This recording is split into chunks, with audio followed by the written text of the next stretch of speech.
नमस्कार, आप देख रहे हैं वरदान एक्सप्रेस में हूं आपके साथ जितिन राय।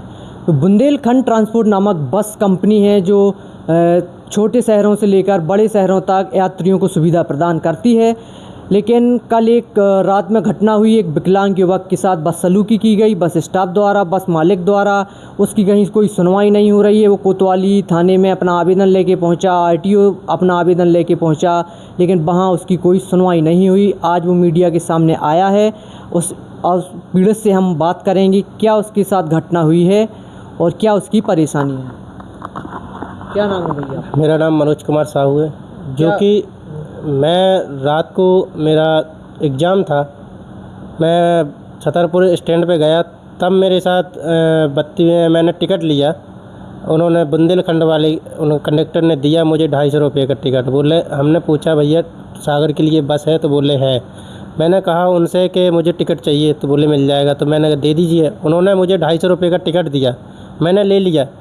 और इसके बाद मैंने लेने के बाद मैंने उनसे एक बात पूछी, भैया मेरे इसमें टिकट में बस नंबर नहीं है तो क्या है? तो उन्होंने मेरे साथ क्या किया, बोले हाँ दिखाना। तो मैंने उनको दिखाने के चक्कर दिया तो उन्होंने रख लिया और मुझे वापस 250 रुपये वापस कर दी।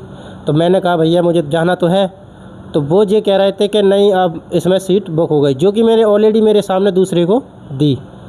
और फिर मैंने उनसे बोला तो कहते रहा कि मुझे तो पेपर देने जाना ही है, इसी पे जाना है।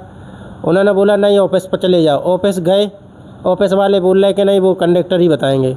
मैं खड़ा रहा, मैंने कहा नहीं मुझे जाना है। फिर मैं बस के आगे खड़ा हुआ तो ड्राइवर और कंडक्टर ने बस चढ़ाने की मेरे ऊपर चढ़ाई। तो मैंने मेरे छोटे भाई ने उनके कहा कि बस क्यों चढ़ा रहे? बोले क्यों खड़े हो रहे आगे? तो उन्होंने मेरे ऊपर जान से मारने की भी की कोशिश। फिर बस कंडक्टर ने जाके मेरे छोटे भाई से ना वीडियो बनाया तो उन्होंने मोबाइल तोड़ दिया। कंडक्टर ने मारा, ढकेला मेरे को, और स्टाफ और देखता रहा। उन्होंने भी साथ में मेरे धक्का धुक्की की। मैंने फिर उसके बाद कोतवाली 112 पे डायल किया।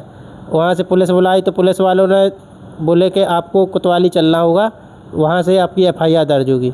मैं गया, इसके बाद उन्होंने एक आवेदन लिखवाया मेरे से। मैंने आवेदन दिया लिख के रात के, जो कि मेरा एग्ज़ाम था तो मैंने जल्दी जल्दी लिखा। इसके बाद मैंने दे दिया। वो बोल रहे थे जब तुम एग्ज़ाम दे के वापस आओगे तो वहाँ पे आप FIR दर्ज करवाइए। किस चीज़ का आपका एग्ज़ाम था और कहाँ एग्ज़ाम देने जा रहे थे? हम जा रहे थे सागर। मेरा था NTPC एग्ज़ाम, रेलवे का था। और सागर से छतरपुर से सागर होते हुए भोपाल जाती है बुंदेलखंड बस। और इसके बाद मैं अभी कोतवाली गया। उन्होंने ये कहा है कि जो बस वाले हैं उनको बुला के और आपको घर से बुला लिया जाएगा। तो मेरे पास इतना वक्त नहीं है कि मैं इनके बुलाने के लिए हर वे जब मेरे साथ घटना घटी जभी तो इनको FIR दर्ज करना चाहिए ना शासन को। क्या जब मर जाएं तब करेंगे जी? शासन का नियम है विकलांगों के लिए 50% का आरक्षण और सीट भी जो उनके रिजर्व रखी जाती हैं। तो आपको क्या रिजर्व सीट नहीं दी गई, ना कोई डिस्काउंट दिया गया था टिकट? नहीं, मेरे शासन से नियम है। जो कि मैं IT ऑफिस गया था सुबह पूछने के लिए कि सर आपने जो मेरे प्रमाण पत्र दिया है IT ऑफिस से, ये 50% छूट के लिए मुझे कोई किराया आधा नहीं लगता है और क्या। तो उन्होंने ये कहा था तुम आवेदन दो। मैंने आवेदन देने आज गया था कि मेरे साथ ऐसी बदतमीजी हुई और ऐसी ऐसी बात है। तो उन्होंने आज मुझे टहला दिया, बोले तुम पहले FIR करवा के लाओ। उन्होंने आवेदन नहीं लिया, जो कि आरक्षण 5 सीटें रहती हैं ऑलरेडी हर बस में। तो मैं ये चाह रहा हूँ तो हर विकलांग को ऑलरेडी चाहे उनकी बस भरे या ना भरे, वो सीट खाली होना चाहिए बर हमेशा। तो मैं शासन से ये कहता हूँ, मेरा मोबाइल फूटा है तो मुझे तो वो मोबाइल चाहिए अपना। और जो विकलांग है मैं कल के दिन मोर्चा के लिए कलेक्टर साहब को भी दे दी और अपने BN सांसद जी को भी दूँगा लेटर साथ में, और जो प्रशासन है उनको भी भेजूँगा बिल्कुल। और लगा रहूँगा साथ में, क्योंकि मेरे साथ बस गलत हुआ है तो सब हर विकलांग के साथ गलत होता है।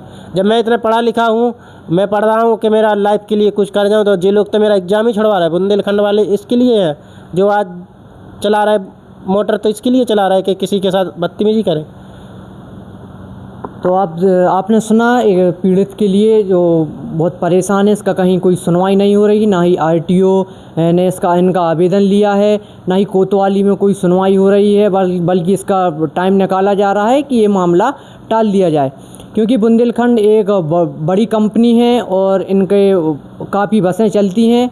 तो इनका उस पर दबाव भी बनाया जा रहा है। उसने आरोप लगाया है कि उसको जान से मारने का प्रयास भी किया गया, उसके ऊपर गाड़ी चढ़ाने का प्रयास भी किया गया ड्राइवर और कंडक्टर के द्वारा। उसके छोटे भाई के साथ भी बदसलूकी की गई। अब देखना ये होगा कि प्रशासन इस खबर को देखकर क्या हरकत में आता है और बुंदेलखंड ट्रांसपोर्ट बस पर और उन कंडक्टर ड्राइवर पर क्या कार्रवाई